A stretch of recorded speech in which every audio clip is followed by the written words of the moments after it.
Hello guys, so we were talking about present perfect, alright? Então nós já aprendemos que ele é um tempo verbal, nós aprendemos como ele é formado, nós vamos usar o have, o has e o past participle. Também estudamos que o past participle é o verbo na terceira coluna, ok? E agora então nós temos aqui as contractions, que quer dizer o quê? Que você pode juntar, né? O pronome, the person, a pessoa, o pronome, and the verb have ou has, né? Então, em vez de ficar I have invited my friends for dinner, fica I've invited my friends for dinner. We have bought foods and drinks. We've bought foods and drinks.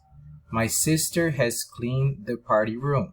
Agora, importante aqui, ó, eu não posso colocar com my sister, eu tenho que mudar para she. Então, she's cleaned the party room, porque eu só posso usar com os pronomes, ok? My brother has called all his friends. He's called all his friends. You have confirmed your presence. You've confirmed your presence. So these are the contractions. I have, I've. You have, you've. He has, he's. She has, she's. It has, its. We have, we've.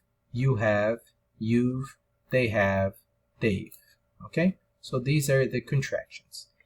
If we wanted to translate these sentences, né, para entender o contexto, seria I have invited my friends for dinner. Eu tenho convidado meus amigos para o jantar. Quando que eu comecei a convidar? Comecei a convidar alguns dias atrás. E hoje, no presente, eu terminei de convidar o último, por exemplo, ou ainda estou chamando alguém para vir. Ok? My sister has cleaned the party room. Minha irmã tem limpado o salão de festa. Quando que ela começou a limpar? No passado, e ela continua limpando. Ok?